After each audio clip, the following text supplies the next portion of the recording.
Sarah Chen stifled a yawn as she peered through her electron microscope at Quantum Tech Industries' latest processor batch. The Singapore lab's air conditioning hummed steadily, fighting against the tropical heat that pressed against the windows. Her colleague Marcus had dismissed the strange crystalline patterns as routine manufacturing artifacts, but something about their perfect symmetry kept drawing her attention. "Just finish the quality check and go home," she muttered to herself, adjusting the microscope's focus.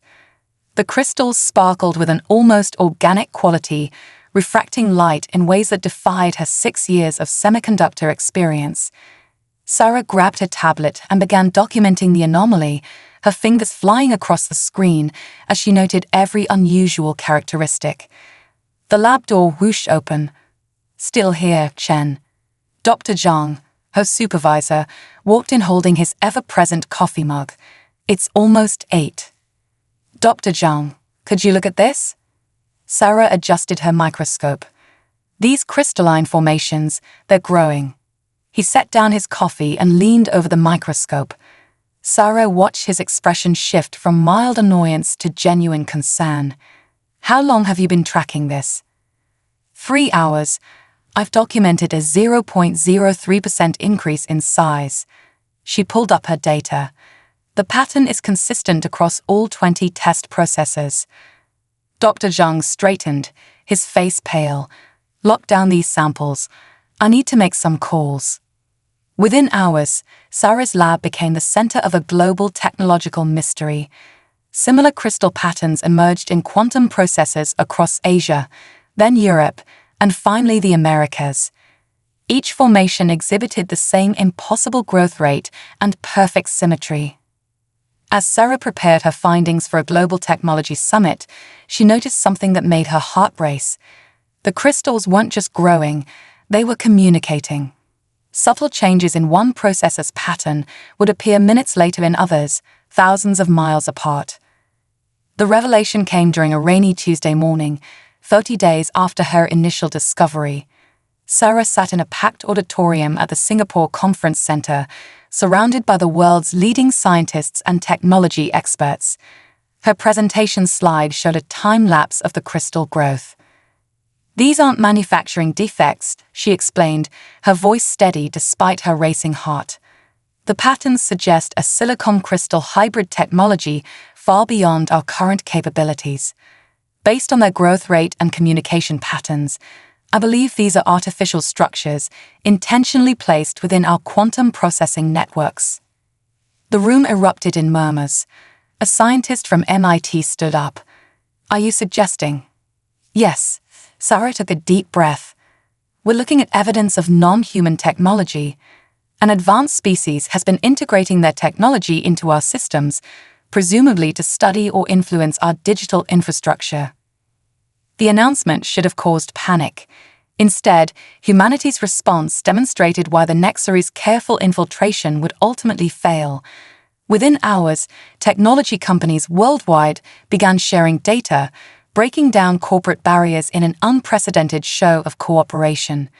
Sarah's discovery had triggered something unique to human nature, the ability to unite and adapt in the face of the unknown. As she left the conference center that evening, Sarah noticed strange lights flickering between the clouds. The Nexary's perfect plan had overlooked one crucial detail: humans' remarkable ability to spot patterns that machines would miss. Their carefully orchestrated infiltration had been unraveled by a junior 8 specialist who simply refused to ignore something that didn't look quite right. The real question now was, what would the Nexari do next? Dr. James Okonjo's morning routine shattered along with his laboratory windows as the first Nexari ship emerged through Nairobi's cloud cover.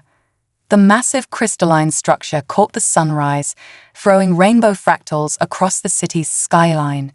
His cup of tea slipped from his fingers, forgotten, as more ships appeared, their translucent hulls transforming the morning sky into a kaleidoscope of otherworldly light. "Professor," his research assistant, Amara, burst into the lab. "The same ships are appearing globally.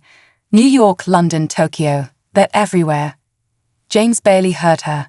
his attention fixed on the strange resonance emanating from the ships, a subtle vibration that made his teeth ache.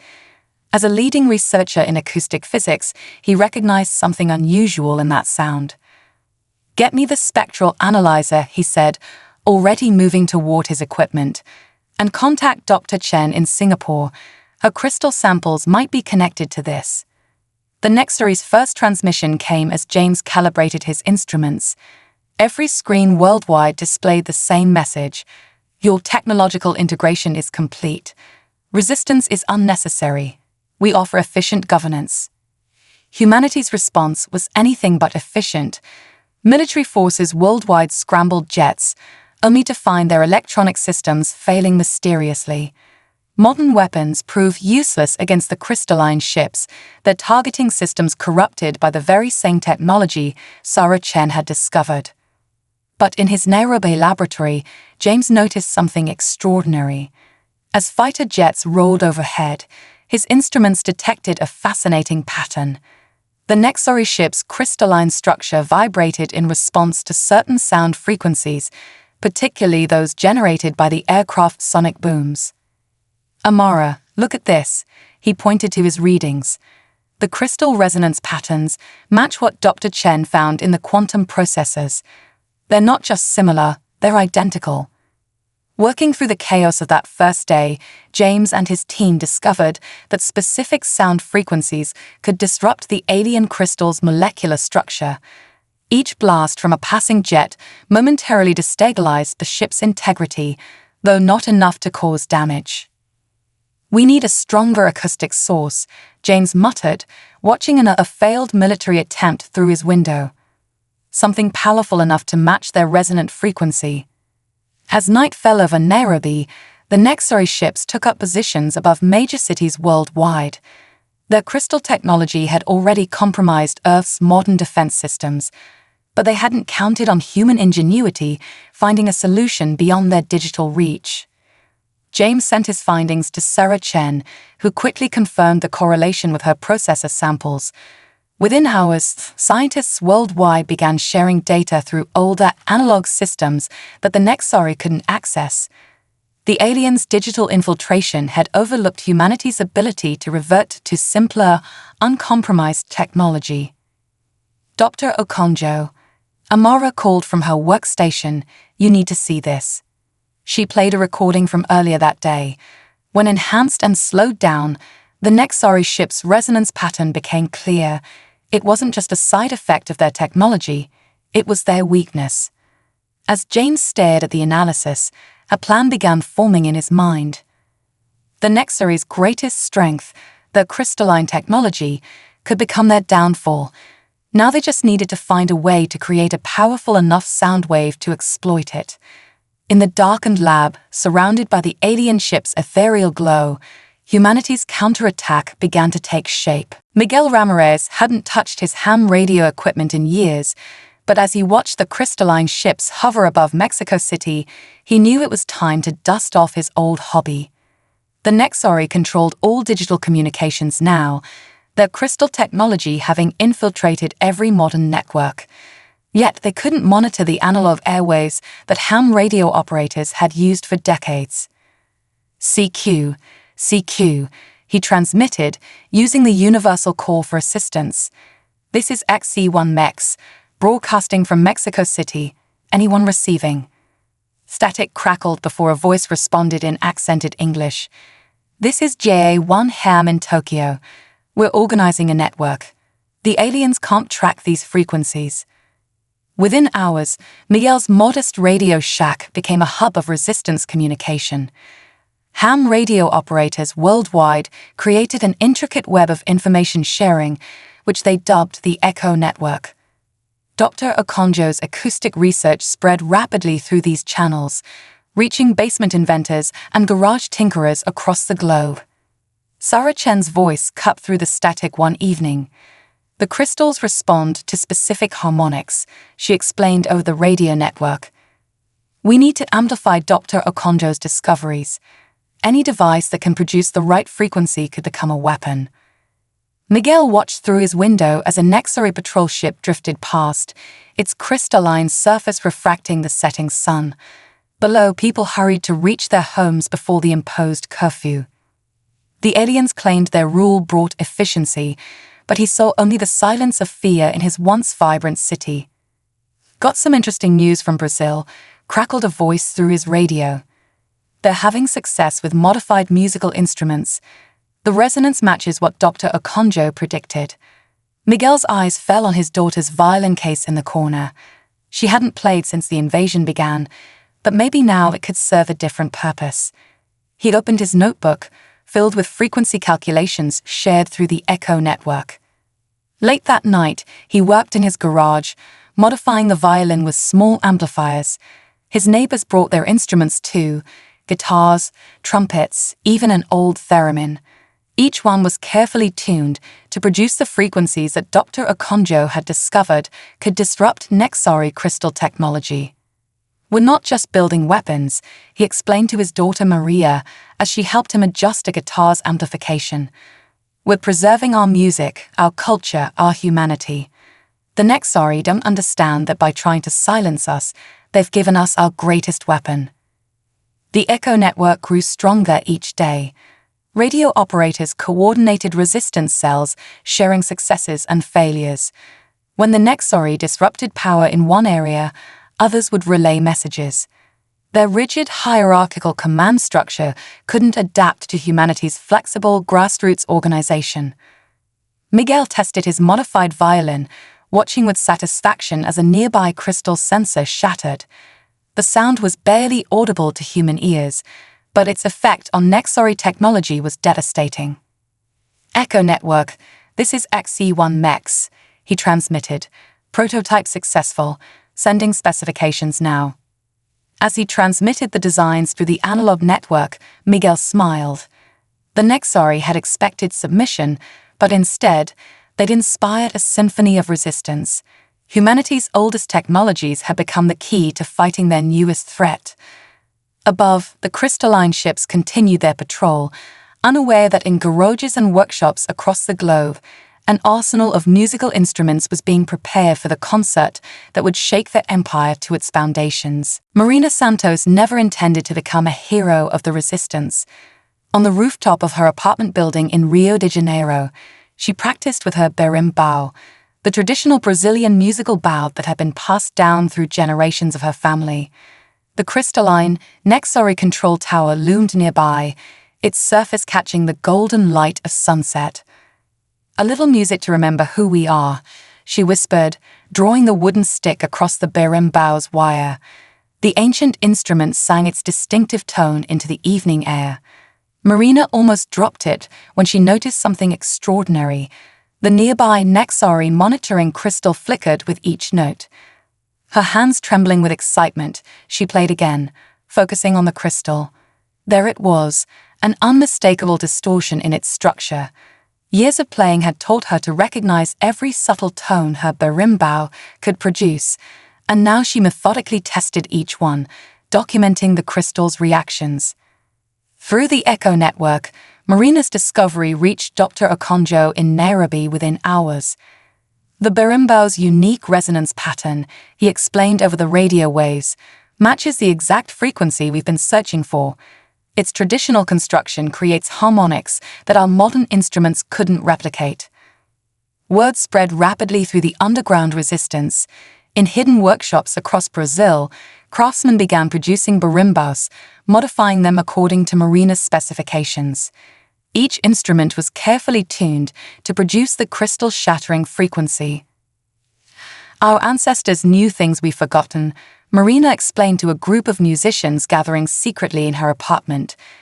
"This instrument evolved over centuries. Its sound isn't just music, it's mathematics, physics, and history combined." The Nexari, monitoring all digital communications, remained oblivious to the growing acoustic arsenal. Their crystalline sensors, designed to detect electronic signals, couldn't interpret the ancient wisdom being shared through whispers and handwritten notes. During her daily rooftop practices, now a cover for testing new modifications, Marina noticed more musicians appearing on other rooftops. They played traditional songs, appearing to maintain cultural morale, while actually mapping the Nexori crystal's vulnerabilities. Each crystal has a slightly different resonance, she reported through the Echo network. But the berimbau can be adjusted to match any of them. It's like finding the right key for different locks. The breakthrough came when Marina combined her berimbau with other traditional instruments. The collective harmonics amplified the effect, creating a sonic web that could disable larger crystal structures. The Nexori, confident in their technological superiority, never considered that humanity's musical heritage could become their undoing. One evening, as the sun painted Rio's sky in brilliant oranges and purples, Marina led the first coordinated musical attack. Dozens of berimbau players, positioned strategically around a Nexori command post, began playing in harmony. The crystalline structure vibrated, shimmered, and finally shattered in a cascade of fracturing light. Through the Echo network, Marina transmitted the full details of their success. "Our music isn't just our culture," she broadcasted, "it's our strength." The Nexori tried to silence Earth, but they don't understand. Every culture has its own song, and together, we're creating a symphony they can't resist. As celebrations erupted across Rio, the resistance gained new hope. They had found their weapon, hidden in plain sight, preserved through generations of human artistic expression. The real question now was how many other cultural treasures could become tools in humanity's fight for freedom. Tenzin Rinpoche stood atop the ancient monastery in Tibet, his deep burgundy robes swaying in the mountain breeze. In his hands, he held a traditional singing bowl that had survived centuries. Below, a Nexori crystal tower gleamed in the valley, its presence an alien intrusion among the timeless peaks of the Himalayas. The ancient texts speak of sounds that could move mountains, he told Sarah Chen, who had journeyed from Singapore to study the monastery's sonic traditions. Our ancestors understood frequencies that modern science is only beginning to rediscover. Sarah watched in amazement as Tenzin demonstrated the bowl's resonance. The sound rippled through the air, and the distant crystal tower trembled visibly. Her instruments confirmed what Marina had discovered in Brazil. These traditional instruments produced perfect harmonic patterns that disrupted Nexori technology. Through the Echo network, similar revelations emerged worldwide. Aboriginal Australian elders shared the secrets of their songlines, traditional frequencies that had shaped the landscape for millennia. Native American healers contributed their understanding of sacred drum rhythms that could influence the physical world. Each culture holds a piece of the puzzle, Dr. Okonjo explained during a secret global conference coordinated through Miguel's radio network. "We're not just fighting with sound, we're fighting with the accumulated wisdom of human history." In her makeshift laboratory within the monastery, Sarah combined data from these various traditions with modern acoustic science. The Nexori's crystalline technology responds to specific harmonic patterns, she reported. "What we're discovering is that our ancestors somehow knew these patterns intuitively." Tenzin taught her the precise way to strike the singing bowl, explaining how slight variations in technique could produce dramatically different effects. "This is knowledge passed down through generations," he said, "not written in books, but preserved in practice and tradition." The breakthrough came when they began combining different cultural sound traditions. A Tibetan singing bowl harmonizing with a Brazilian berimbau created devastating resonance patterns. Aboriginal songlines amplified by Native American drums could shatter Nexori crystals at unprecedented distances. "It's like each culture developed a different key to unlock the same door," Sarah explained over the Echo network. "When we use them together, the effect is exponential." The Nexori, despite their advanced technology, couldn't comprehend the source of these attacks. Their sensors, designed to detect electronic weapons, were blind to the cultural weapons humanity had rediscovered. As the sun set behind the Himalayan peaks, Tenzin gathered with other monks in the monastery's central courtyard. They arranged their singing bowls in a precise pattern, one that Sarah's calculations predicted would create a powerful harmonic convergence. "Our strength lies not in any single tradition," Tenzin said, as they prepare for their coordinated strike, but in the harmony between all traditions. The sound began softly, a gentle hum that built in intensity as more bowls joined the chorus. Across the valley, the Nexori Tower began to vibrate, its crystalline surface dancing with rainbow distortions. When the frequency reached its peak, the tower shattered spectacularly, raining harmless crystal shards into the valley below. Through the Echo network, similar successes were reported globally. Humanity had found its voice, and it spoke in the languages of 1,000 cultures.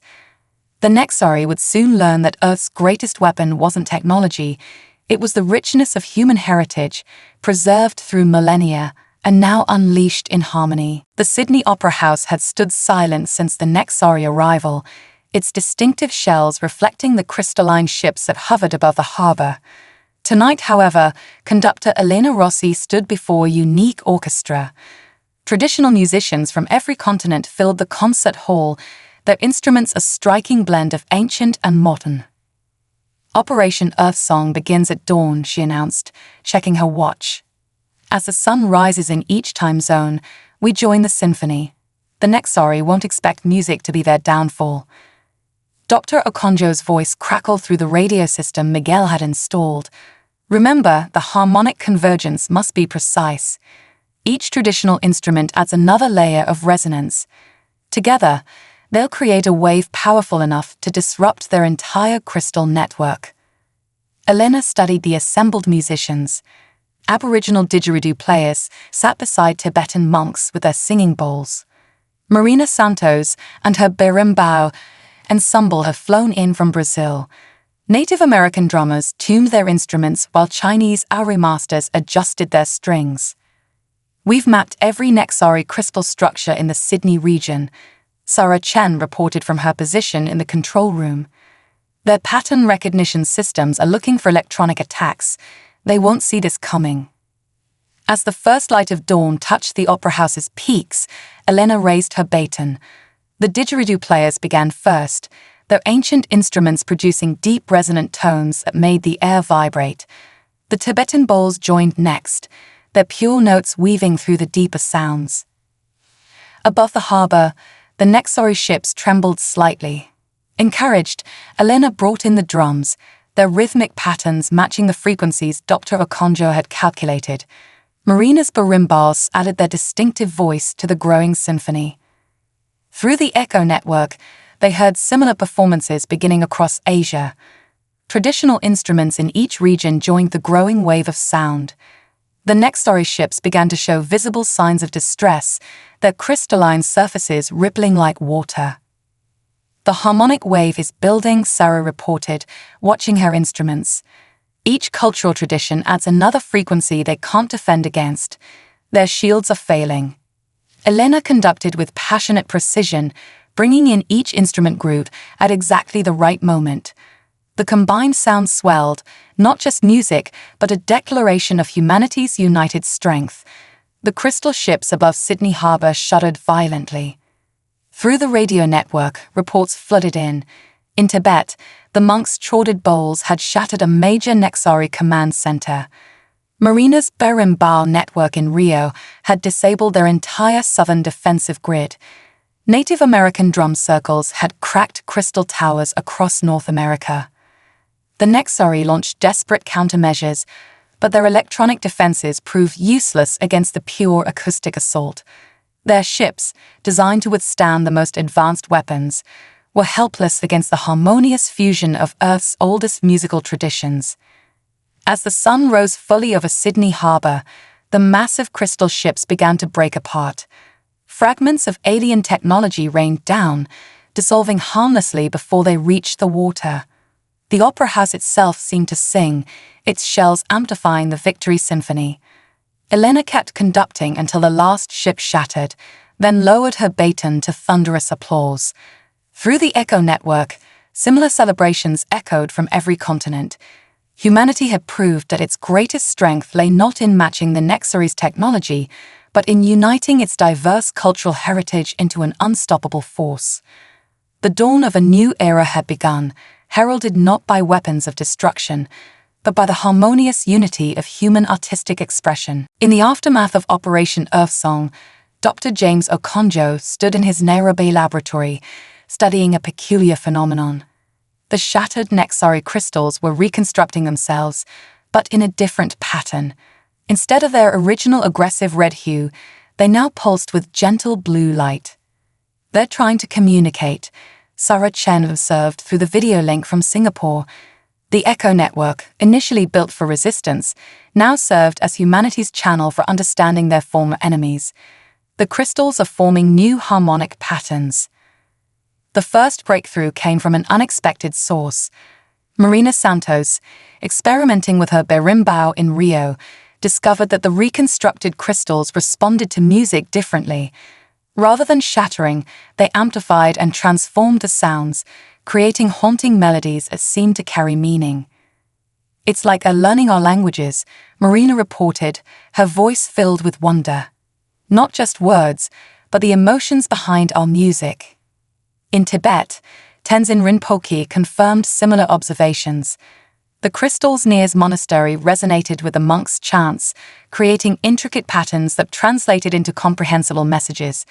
The Nexari, it seemed, had evolved beyond their initial military directive. Sarah worked tirelessly with her team to decode these crystal communications. "They're not just soldiers," she explained during a global conference. "They're scientists, explorers. The military command was just one facet of their civilization." Through the crystal harmonics, humanity learned that the Nexari were equally fascinated by Earth's diversity. Their own society, based on pure crystalline logic, had never encountered anything like human culture.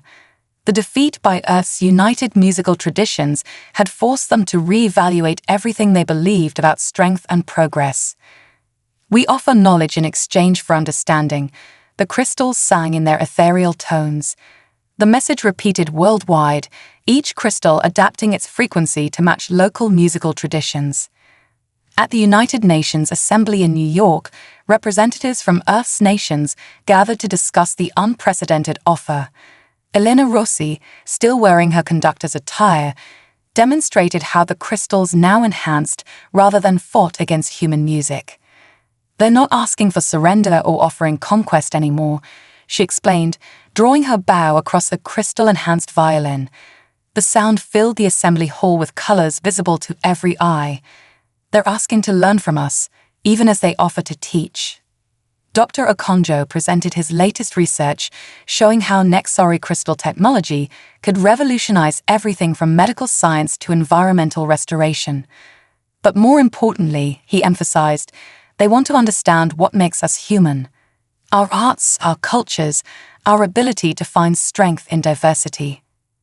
As the delegates deliberated, spontaneous concerts broke out in cities worldwide. Human musicians played alongside crystalline instruments, creating new forms of art that neither species could have achieved alone. The Nexari crystals pulsed in harmony, their light shows adding visual splendor to the music. Sarah Chen, watching from her laboratory window as Singapore's skyline sparkled with friendly crystal lights, smiled at the irony. The very qualities the Nexari had dismissed as human weaknesses, emotion, creativity, cultural diversity, had not only defeated them, but had also opened the door to something far greater than victory. A new chapter in human history was beginning, written not in the language of war, but in the universal harmony of music and light. 1 year after Operation Earthsong, the Sydney Opera House hosted a very different performance. Sarah Chen sat in the front row, watching as human musicians and crystalline instruments performed together on stage. Above the harbour, friendly Nexari ships created spectacular light shows that danced in time with the music. From conflict to harmony, Marina Santos whispered beside her, holding her berimbau. The instrument now featured delicate crystal inlays that amplified its traditional sound into something otherworldly. Who would have thought our defense would become our bridge? The Nexari Human Cultural Exchange Program, headquartered in Dr. Okonjo's expanded Nairobi facility, had transformed Earth's scientific understanding. Crystal technology, guided by human creativity, had helped solve countless global challenges. Solar panels now incorporated crystal matrices that doubled their efficiency. Medical scanners using crystal resonance could detect diseases before they showed symptoms. The key was learning to listen to each other, Elena Rossi explained to a group of students touring the new Crystal Harmony Center in Rome. Her orchestra now included both human musicians and crystalline instruments, creating music that could be felt as much as heard. The Nexari taught us about frequency and light, while we taught them about emotion and art. Tenzin Rinpoche's monastery had become a global center for sonic research, where monks and scientists studied the intersection of ancient wisdom and crystal technology. The singing bowls, enhanced with Nexari crystals, could now heal ailments that had once seemed incurable. Miguel Ramirez smiled as he adjusted his radio equipment, now integrated with crystal communicators. The Echo network had evolved into an interstellar communications system, allowing humanity to share its culture with civilizations across the galaxy. "We're not just broadcasting anymore," he told his daughter Maria, who was learning to play crystal-enhanced violin. "We're part of a universal symphony." In the United Nations Crystal Hall, Sarah presented her latest research on human Nexari cooperation. The walls themselves were alive with crystal matrices that translated every spoken word into hundreds of languages simultaneously, while conveying the emotional context through subtle color changes. "Our victory wasn't about defeating the Nexari," she concluded, watching the crystal walls shimmer with her words. "It was about showing them a different way of seeing the universe. They came seeking to impose order through force, but discovered that true strength comes from embracing diversity." Above Earth, the once threatening crystal ships had transformed into beacons of cooperation. They served as orbital research stations where humans and Nexari worked together, studying the cosmos through their combined understanding of science and art. In Rio de Janeiro, Marina led a sunset concert where traditional berimbau music merged with Nexari crystal harmonics. The performance was broadcast across Earth and to distant stars, a testament to humanity's journey from resistance to renaissance. As the music soared over the city, crystal lights danced in the sky, and Marina reflected on how far they had come. The invasion that had threatened to end human civilization had instead launched a new age of discovery and cooperation. Earth had become a shining example across the galaxy, proving that the most powerful force in the universe wasn't technology or military might, but the ability to turn conflict into harmony. In the end, humanity hadn't just survived. It had shown the galaxy a new way forward, conducted by the timeless symphony of human spirit.